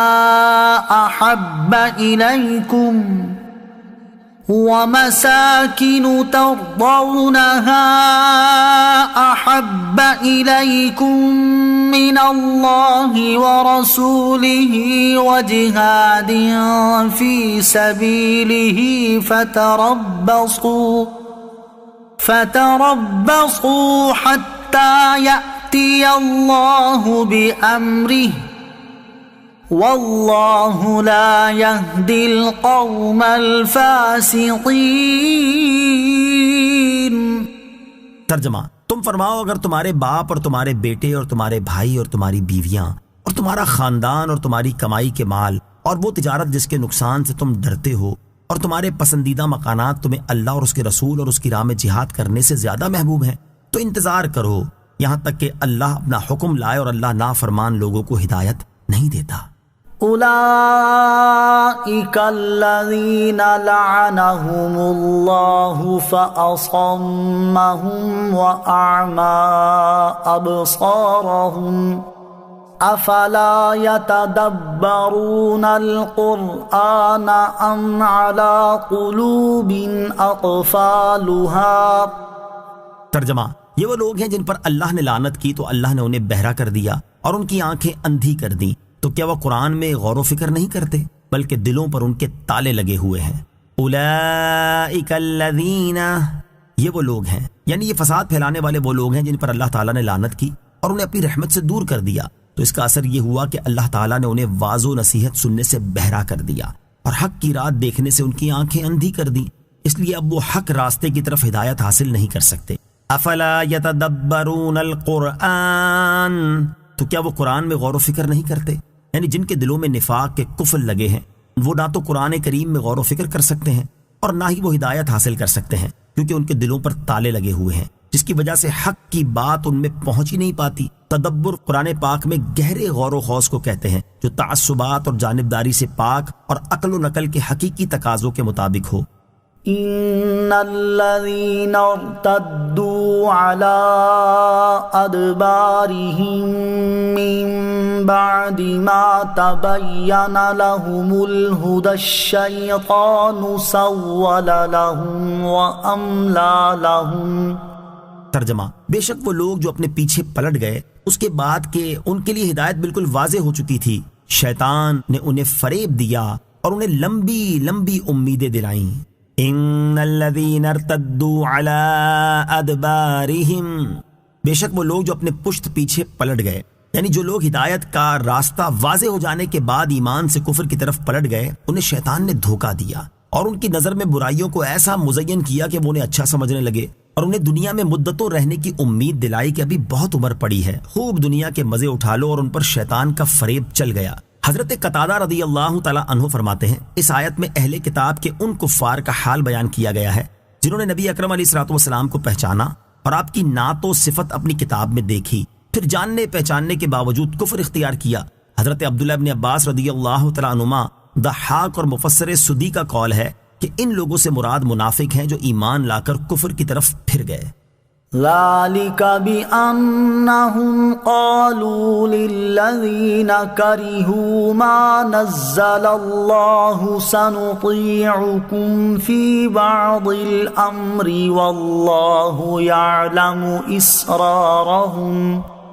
ترجمہ: یہ اس لیے ہے کہ انہوں نے اللہ کے نازل کردہ کو ناپسند کرنے والوں سے کہا کسی کام میں ہم تمہاری اطاعت کریں گے اور اللہ ان کی چھپی ہوئی باتوں کو جانتا ہے. ذالک بأنہم قالوا، یہ اس لیے ہے کہ انہوں نے کہا، یعنی ایمان سے کفر کی طرف پھر جانا اس لیے ہے کہ منافقوں نے اللہ تعالیٰ کے نازل کردہ قرآن اور دین کے احکام کو ناپسند کرنے والے یہودیوں سے پوشیدہ طور پر یہ کہا، بعض کاموں جیسے محمد مصطفیٰ صلی اللہ تعالی علیہ وسلم کی عداوت اور حضور علیہ الصلوۃ والسلام کے خلاف ان کے دشمنوں کی امداد کرنے اور لوگوں کو جہاد سے روکنے میں ہم تمہاری اطاعت کریں گے. انہوں نے یہ بات اگرچہ خفیہ طور پر کہی، لیکن اللہ تعالیٰ ان کی چھپی ہوئی ان سب باتوں کو جانتا ہے جو وہ یہودیوں سے کہتے ہیں، اور اللہ تعالیٰ نے اپنے حبیب علیہ الصلوۃ والسلام کو ان کی خبر بھی دے دی ہے. فَكَيْفَ إِذَا تَوَفَّتْهُمُ الْمَلَائِكَةُ يَضْرِبُونَ وُجُوهَهُمْ وَأَدْبَارَهُمْ ذَلِكَ بِأَنَّهُمُ اتَّبَعُوا مَا أَسْخَطَ اللَّهَ وَكَرِهُوا رِضْوَانَهُ فَأَحْبَطَ أَعْمَالَهُمْ.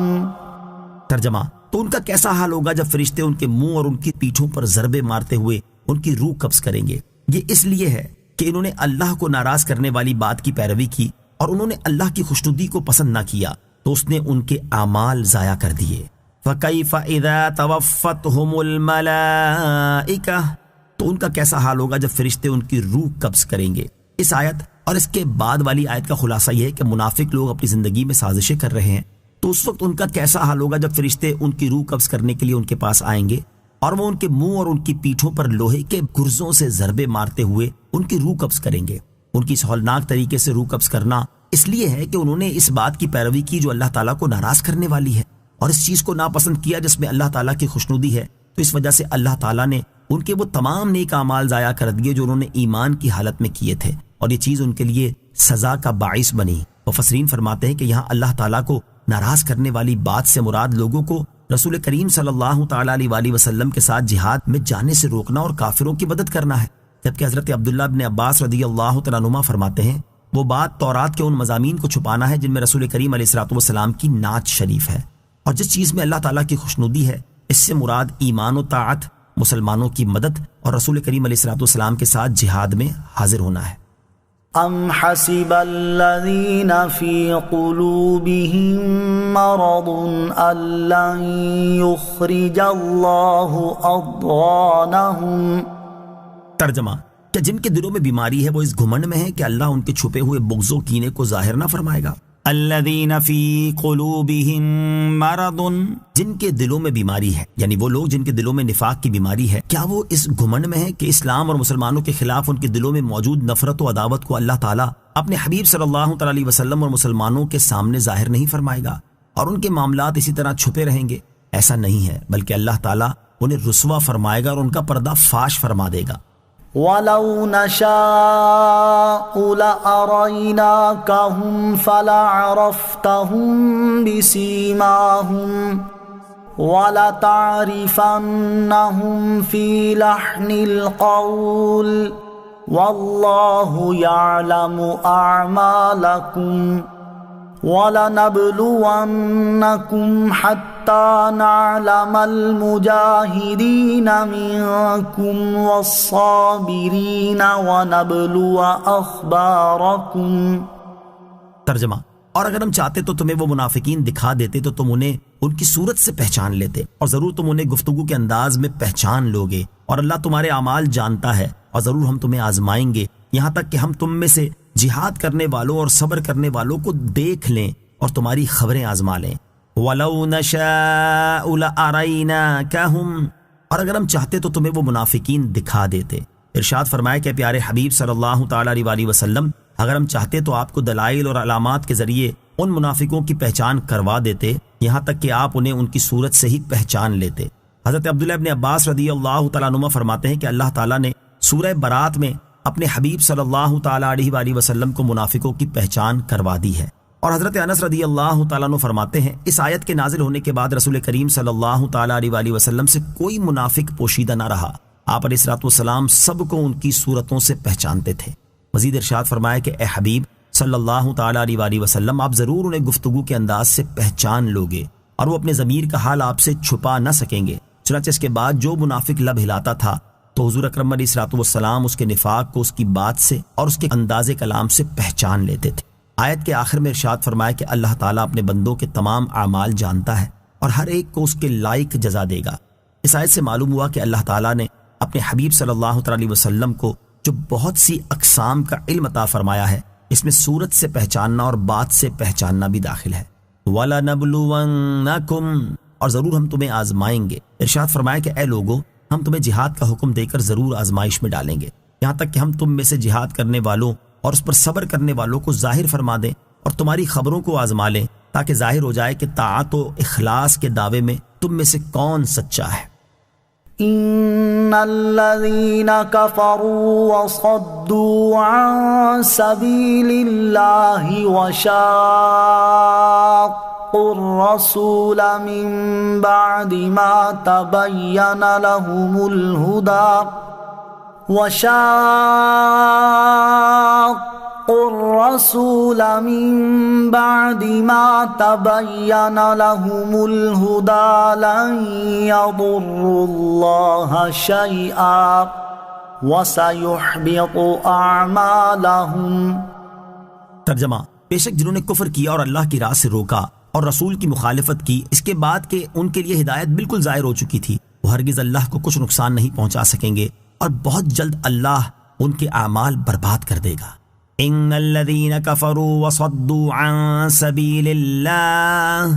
بے شک جنہوں نے کفر کیا اور اللہ کی راہ سے روکا۔ بعض مفسرین کے نزدیک اس آیت میں منافقوں کے بارے میں ارشاد فرمایا گیا کہ بے شک وہ لوگ جنہوں نے ظاہری طور پر اسلام کا دعویٰ کیا اور باطنی طور پر کفر کیا اور لوگوں کو اللہ تعالیٰ کی راہ سے روکا، اور رسول کریم علیہ الصلوۃ والسلام نے جو جہاد کرنے کا کہا اور اس کے علاوہ جو احکام دیے اس میں ان کی مخالفت کی، حالانکہ ان کے سامنے ہدایت کے دلائل اور نبی کریم علیہ الصلوۃ والسلام کی صداقت بالکل ظاہر ہو چکی تھی، وہ ہرگز اللہ تعالیٰ کو کچھ نقصان نہیں پہنچا سکیں گے، کیونکہ اللہ تعالیٰ کی شان اس سے بہت بلند ہے کہ کوئی اسے نقصان پہنچا سکے، بلکہ وہ لوگ ایسا کر کے اپنے ہی جانوں کو نقصان پہنچا رہے ہیں، اور بہت جلد اللہ تعالیٰ ان کے ظاہری نیک اعمال برباد کر دے گا، تو وہ آخرت میں ان اعمال کا کوئی ثواب نہ دیکھیں گے، کیونکہ وہ اللہ تعالیٰ کے لیے نہ کیے گئے تھے، اور جو کام اللہ تعالیٰ کے لیے نہ ہو اس کا ثواب ہی کیا۔ بعض مفسرین نے اس آیت کا شان نزول یہ بیان کیا ہے کہ جب کفار قریش جنگ بدر کے لیے نکلے تو وہ سال قحط کا تھا، اور لشکر کا کھانا قریش کے دولت مند افراد نے ہر پڑاؤ پر اپنے ذمے لے لیا تھا۔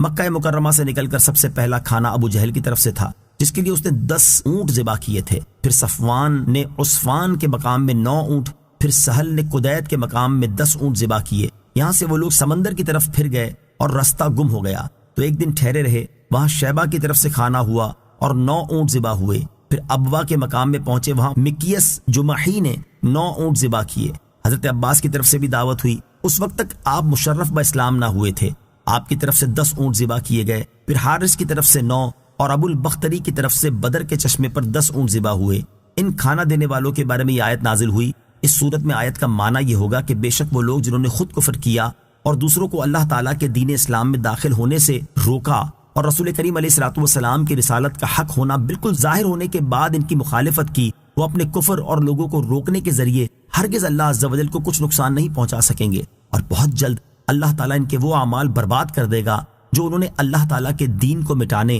اور نبی کریم علیہ الصلوۃ والسلام کی مخالفت میں کیے ہیں، چنانچہ وہ اپنے مقاصد کو پورا نہیں کر سکیں گے۔ یا ایہا الذین آمنوا اطیعوا اللہ واطیعوا الرسول ولا تبطلوا اعمالکم۔ ترجمہ، اے ایمان والو، اللہ کا حکم مانو اور رسول کا حکم مانو اور اپنے اعمال باطل نہ کرو۔ یا ایہا الذین آمنوا اطیعوا اللہ،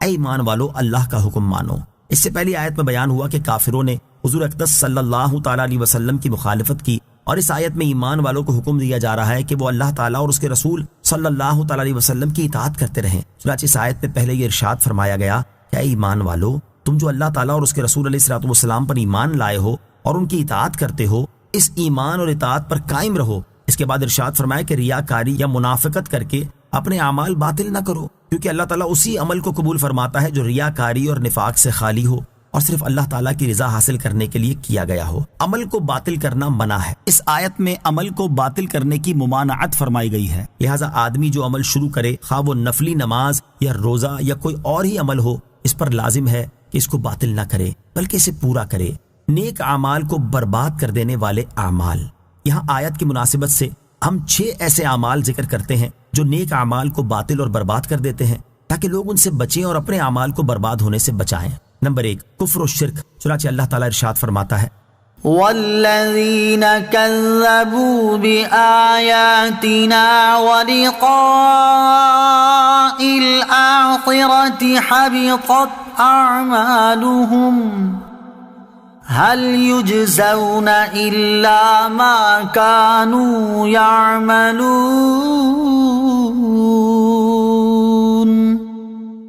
ترجمہ، اور جنہوں نے ہماری آیتوں اور آخرت کی ملاقات کو جھٹلایا تو ان کے تمام اعمال برباد ہوئے، انہیں ان کے اعمال ہی کا بدلہ دیا جائے گا۔ اور ارشاد فرماتا ہے قل هل ننبئكم بالأخسرين أعمالا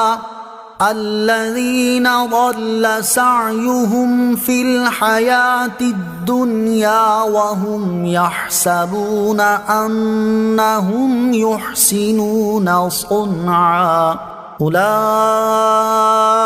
الذين كفروا بآيات ربهم ولقائه فحبطت أعمالهم فلا نقيم لهم يوم القيامة وزنا ذلك جزاؤهم جهنم بما كفروا واتخذوا آياتي ورسلي هزوا۔ ترجمہ، تم فرماؤ کہ ہم تمہیں بتا دیں کہ سب سے زیادہ ناقص عمل والے کون ہیں؟ وہ لوگ جن کی ساری کوشش دنیا کی زندگی میں برباد ہو گئی، حالانکہ وہ یہ گمان کر رہے ہیں کہ وہ اچھا کام کر رہے ہیں۔ یہی وہ لوگ ہیں جنہوں نے اپنے رب کی آیات اور اس کی ملاقات کا انکار کیا تو ان کے سب اعمال برباد ہو گئے، بس ہم ان کے لیے قیامت کے دن کوئی وزن قائم نہیں کریں گے، یہ ان کا بدلہ ہے جہنم، کیونکہ انہوں نے کفر کیا اور میری آیتوں اور میرے رسولوں کو ہنسی مذاق بنا لیا۔ مرتد ہونا، چنانچہ اللہ تعالیٰ ارشاد فرماتا ہے وَمَن يَرْتَدِدْ مِنكُمْ عَن دِينِهِ فَيَمُتْ وَهُوَ كَافِرٌ فَأُولَئِكَ حَبِطَتْ أَعْمَالُهُمْ فِي الدُّنْيَا وَالْآخِرَةِ وَأُولَئِكَ أَصْحَابُ النَّارِ هُمْ فِيهَا خَالِدُونَ۔ ترجمہ، اور تم میں جو کوئی اپنے دین سے مرتد ہو جائے پھر کافر ہی مر جائے، ان لوگوں کے تمام اعمال دنیا و آخرت میں برباد ہو گئے اور وہ دوزخ والے ہیں، وہ اس میں ہمیشہ رہیں گے۔ اور ارشاد فرماتا ہے وَمَن يَكْفُرْ بِالْإِيمَانِ فَقَدْ حَبِطَ عَمَلُهُ وَهُوَ فِي الْآخِرَةِ مِنَ الْخَاسِرِينَ۔ ترجمہ، اور جو ایمان سے پھر کر کافر ہو جائے تو اس کا ہر عمل برباد ہو گیا اور وہ آخرت میں خسارہ پانے والوں میں ہوگا۔ منافقت، چنانچہ ارشاد فرماتا ہے قد يعلم الله المعوقين منكم والقائلين لإخوانهم هلم إلينا ولا يأتون البأس إلا قليلا أشحة عليكم فَإِذَا جَاءَ الْخَوْفُ رَأَيْتَهُمْ يَنظُرُونَ إِلَيْكَ تَدُورُ أَعْيُنُهُمْ كَالَّذِي يُغْشَى عَلَيْهِ مِنَ الْمَوْتِ فَإِذَا ذَهَبَ الْخَوْفُ سَلَقُوكُمْ بِأَلْسِنَةٍ حِدَادٍ أَشِحَّةً عَلَى الْخَيْرِ أُولَئِكَ لَمْ يُؤْمِنُوا فَأَحْبَطَ اللَّهُ أَعْمَالَهُمْ وَكَانَ ذَلِكَ عَلَى اللَّهِ يَسِيرًا۔ ترجمہ، بے شک اللہ تم میں سے ان لوگوں کو جانتا ہے جو دوسروں کو جہاد سے روکتے ہیں اور اپنے بھائیوں سے کہتے ہیں ہماری طرف چلے آؤ، اور وہ لڑائی میں تھوڑے ہی آتے ہیں، تمہارے اوپر بخل کرتے ہوئے آتے ہیں، پھر جب ڈر کا وقت آتا ہے تو تم انہیں دیکھو گے کہ تمہاری طرف یوں نظر کرتے ہیں کہ ان کی آنکھیں گھوم رہی ہیں جیسے کسی پر موت چھائی ہوئی ہو، پھر جب ڈر کا وقت نکل جاتا ہے تو مال غنیمت کی لالچ میں تیز زبانوں کے ساتھ تمہیں تانے دینے لگتے ہیں۔ یہ لوگ ایمان لائے ہی نہیں ہیں تو اللہ نے ان کے اعمال برباد کر دیے اور یہ اللہ پر بہت آسان ہے۔ نمبر 4، نبی کریم علیہ الصلوۃ والسلام کی بارگاہ میں آواز بلند کرنا، چنانچہ اللہ تعالیٰ ارشاد فرماتا ہے یا ایہا الذین آمنوا لا ترفعوا اصواتکم فوق صوت النبی ولا تجہروا له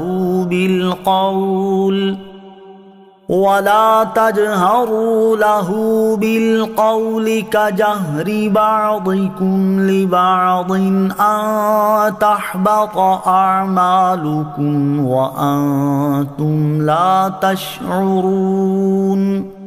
ترجمہ، اے ایمان والو، اپنی آوازیں نبی کی آواز پر اونچی نہ کرو اور ان کے حضور زیادہ بلند آواز سے کوئی بات نہ کہو جیسے ایک دوسرے کے سامنے بلند آواز سے بات کرتے ہو کہ کہیں تمہارے اعمال برباد نہ ہو جائیں اور تمہیں خبر نہ ہو۔ نمبر 5، صدقہ دے کر احسان جتانا اور تکلیف پہنچانا، چنانچہ اللہ تعالیٰ ارشاد فرماتا ہے یا ایہا الذین آمنوا لا تبطلوا صدقاتکم بالمن والأذى۔ ترجمہ، اے ایمان والو، احسان جتا کر اور تکلیف پہنچا کر اپنے صدقے برباد نہ کرو۔ نمبر 6، نیک اعمال کے ذریعے دنیا طلب کرنا، چنانچہ اللہ تعالیٰ ارشاد فرماتا ہے من كان يريد الحياة الدنيا وزينتها نوفي إليهم أعمالهم فيها وهم فيها لا يبخسون أولئك الذين ليس لهم في الآخرة إلا النار وحبط ما صنعوا فيها وباطل ما كانوا يعملون۔ ترجمہ، جو دنیا کی زندگی اور اس کی زینت چاہتا ہو تو ہم دنیا میں انہیں ان کے اعمال کا پورا بدلہ دیں گے اور انہیں دنیا میں کچھ کم نہ دیا جائے گا۔ یہ وہ لوگ ہیں جن کے لیے آخرت میں آگ کے سوا کچھ نہیں، اور دنیا میں جو کچھ انہوں نے کیا وہ سب برباد ہو گیا اور ان کے اعمال باطل ہیں۔ اللہ تعالیٰ ہمیں ان تمام اعمال سے بچنے کی توفیق عطا فرمائے جو نیک اعمال کی بربادی کا سبب بنتے ہیں، آمین۔ ان الذين كفروا وصدوا عن سبيل الله ثم ماتوا وهم كفار فلن يغفر الله لهم۔ ترجمہ، بے شک جنہوں نے کفر کیا اور اللہ کی راہ سے روکا پھر کافر ہی مر گئے تو اللہ انہیں ہرگز نہیں بخشے گا۔ ان الذين كفروا وصدوا عن سبيل الله، بے شک جنہوں نے کفر کیا اور اللہ کی راہ سے روکا۔ ارشاد فرمایا کہ بے شک وہ لوگ جنہوں نے اللہ تعالیٰ اور اس کے رسول صلی اللہ تعالی علیہ وسلم کے ساتھ کفر کیا اور لوگوں کو اللہ تعالیٰ کی رضا تک پہنچانے والے راستے سے روکا، پھر وہ کفر کی حالت میں ہی مر گئے، تو اللہ تعالیٰ آخرت میں ہرگز ان کی مغفرت نہیں فرمائے گا، کیونکہ وہ کفر پر مرے ہیں تو اسی کے مطابق ان کا حشر ہوگا۔ مفسرین کا ایک قول یہ ہے کہ یہ آیت قلیب والوں کے بارے میں نازل ہوئی۔ قلیب بدر میں ایک کنواں ہے جس میں ابو جہل اور اس کے ساتھ دیگر مقتول کفار ڈالے گئے تھے۔ البتہ اس آیت کا حکم ہر اس کافر کے لیے عام ہے جو کفر پر مرا ہو، اللہ تعالیٰ اس کی ہرگز مغفرت نہ فرمائے گا۔ فلا تهنوا وتدعوا إلى السلم وأنتم الأعلون والله معكم ولن يتركم أعمالكم۔ ترجمہ، تو تم سستی نہ کرو اور خود صلح کی طرف دعوت نہ دو، اور تم ہی غالب ہوگے، اور اللہ تمہارے ساتھ ہے اور وہ ہرگز تمہارے اعمال میں تمہیں نقصان نہ دے گا۔ فلا تهنوا وتدعوا إلى السلم،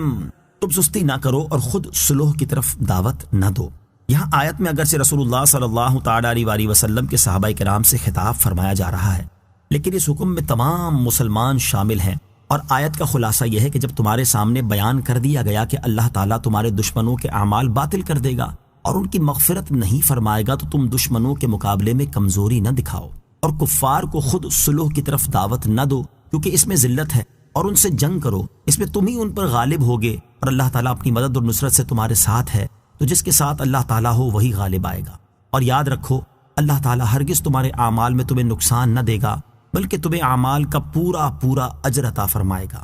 انما الحیات الدنیا لعب ولہو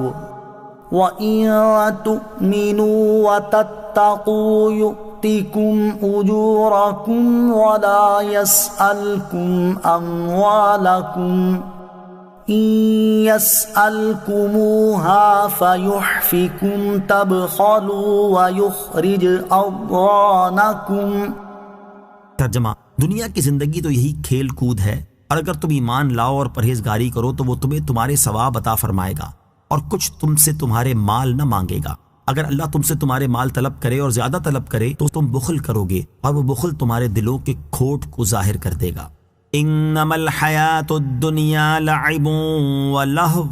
دنیا کی زندگی تو یہی کھیل کود ہے۔ اس سے پہلی آیت میں مسلمانوں کی ہمت بڑھا کر انہیں جہاد کی ترغیب دی گئی، اور اب اس آیت سے دنیا کی ناپائیداری اور بے ثباتی بیان فرما کر جہاد کرنے اور راہ خدا میں خرچ کرنے کی ترغیب دی جا رہی ہے۔ چنانچہ اس آیت اور اس کے بعد والی آیت کا خلاصہ یہ ہے کہ اے لوگوں، کافروں کے خلاف جہاد کرو جو اللہ تعالیٰ کے دشمن ہیں اور تمہارے بھی دشمن ہیں، اور دنیاوی زندگی کی رغبت تمہیں جہاد چھوڑ دینے پر نہ ابھارے، کیونکہ دنیا کی زندگی تو کھیل کود کی طرح ہے، اور یہ اتنی جلدی گزر جاتی ہے کہ پتہ بھی نہیں چلتا، لہٰذا اس میں مشغول ہونا کچھ بھی نفع مند نہیں ہے۔ اس کے بعد ارشاد فرمایا، اے لوگو، اگر تم ایمان لاؤ اور پرہیزگاری اختیار کرو تو اللہ تعالیٰ تمہیں تمہارے ایمان اور پرہیزگاری کا ثواب عطا فرمائے گا، اور اللہ تعالیٰ اپنے لیے تم سے تمہارے مال نہ مانگے گا، کیونکہ وہ غنی اور بے نیاز ہے۔ البتہ تمہیں راہ خدا میں کچھ مال خرچ کرنے کا حکم دے گا تاکہ تمہیں اس کا ثواب ملے۔ اگر اللہ تعالیٰ تم سے تمہارے مال طلب کرے اور زیادہ طلب کرے تو تم میں سے اکثر اس کی اطاعت کرنے کے بجائے بخل کرنے لگیں گے، اور وہ بخل تمہارے دلوں کے کھوٹ کو ظاہر کر دے گا،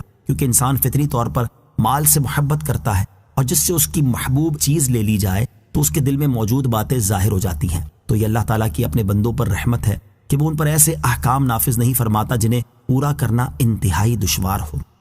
ہا انتم ہؤلاء تدعون لتنفقوا فی سبیل اللہ فمنکم من یبخل ومن يبخل فإنما يبخل عن نفسه والله الغني وأنتم الفقراء وإن تتولوا يستبدل قوما غيركم ثم لا يكونوا أمثالكم۔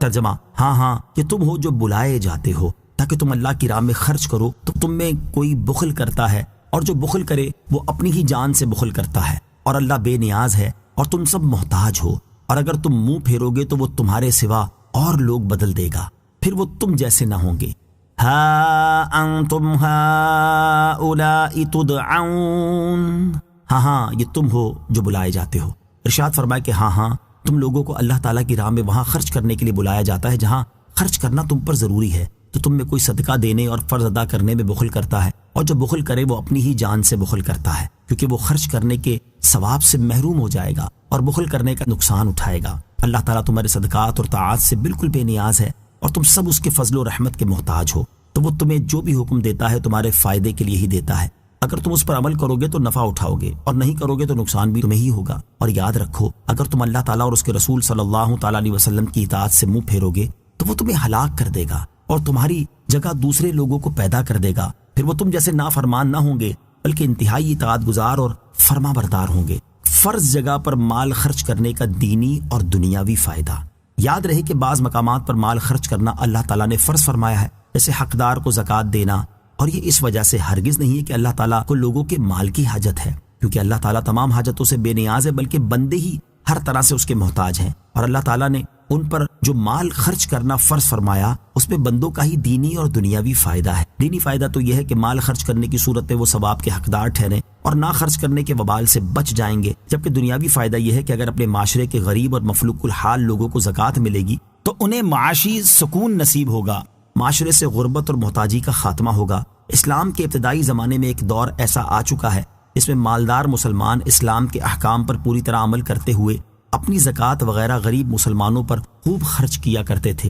جس کی وجہ سے مسلمانوں میں غربت کا خاتمہ ہوا اور مسلمانوں نے ترقی کی بلندیوں کو چھوا۔ اور اسلام کے آخری زمانے میں بھی ایک وقت ایسا آئے گا جس میں مسلمان اتنے مالدار ہو جائیں گے کہ ان میں بڑی مشکل سے زکوٰۃ لینے والا ملے گا، جیسا کہ حضرت حارثہ بن وہب رضی اللہ تعالیٰ عنہ سے روایت ہے۔ رسول کریم صلی اللہ تعالیٰ علیہ وسلم نے ارشاد فرمایا، صدقہ کرو، کیونکہ تم پر ایک ایسا زمانہ آئے گا کہ ایک شخص اپنا صدقہ لے کر چلے گا تو کوئی اسے قبول کرنے والا نہ ملے گا۔ آدمی کہے گا اگر تم کل لاتے تو میں لے لیتا، لیکن آج مجھے اس کی ضرورت نہیں۔ آج بھی اگر ہمارے معاشرے کے مالدار مسلمان اپنی زکوٰۃ ہی صحیح طور پر اپنے ملک کے غریبوں کو دے دیں تو شاید اس ملک میں کوئی غریب نہ رہے، اور غربت کے باعث آج معاشرے میں جو بد امنی پھیلی ہوئی ہے وہ ختم ہو جائے اور پورا ملک امن و سکون کا گہوارہ بن جائے۔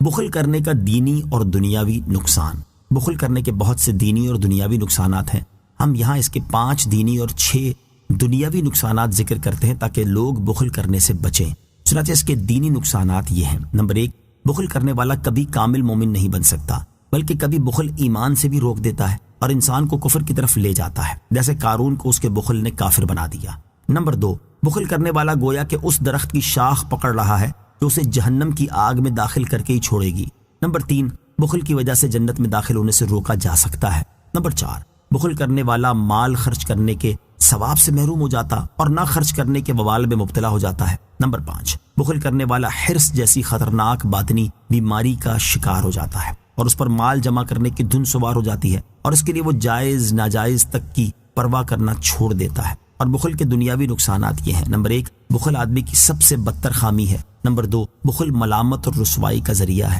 نمبر 3، بخل خون ریزی اور فساد کی جڑ اور ہلاکت و بربادی کا سبب ہے۔ نمبر 4، بخل ظلم کرنے پر ابھارتا ہے۔ نمبر 5، بخل کرنے سے رشتہ داریاں ٹوٹتی ہیں۔ نمبر 6، بخل کرنے کی وجہ سے آدمی مال کی برکت سے محروم ہو جاتا ہے۔ اللہ تعالی ہمیں اپنی راہ میں مال خرچ کرنے کی توفیق عطا فرمائے اور بخل جیسی بدترین باطنی بیماری سے محفوظ فرمائے، آمین۔ وَإِن تَتَوَلَّوْا، اور اگر تم منہ پھیرو گے۔ علامہ احمد ساوی رحمۃ اللہ تعالی فرماتے ہیں، آیت کے اس حصے میں صحابہ کرام علیہم رضوان سے خطاب ہے۔ اگر ایسا ہے تو یہ تبدیلی بالفعل حاصل نہیں ہوئی، بلکہ اس سے مقصود محض ڈرانا ہے، کیونکہ صحابہ کرام علیہم رضوان کو یہ مقام حاصل ہے کہ ان کے بعد کوئی شخص بھی ان کے رتبے تک نہیں پہنچ سکتا، اور شرط کے لیے ضروری نہیں کہ اس کا وقوع بھی ہو۔ یعنی جیسے کوئی اپنے نوکر سے کہے کہ اگر تم نے صحیح کام نہ کیا تو میں تمہیں نوکری سے نکال دوں گا، تو اس کے کہنے کے بعد ضروری نہیں کہ نوکر غلط کام ضرور کرے گا، بلکہ یہ محض سمجھانا تھا۔ یا یہاں خطاب منافقوں سے ہے، اگر ایسا ہے تو یہ تبدیلی بالفعل ہوئی ہے اور ان کی جگہ دوسرے لوگ آئے ہیں جو ان جیسے نہ تھے بلکہ مخلص اور انتہائی اطاعت گزار مومن تھے۔ آمنت باللہ صدق اللہ العظیم۔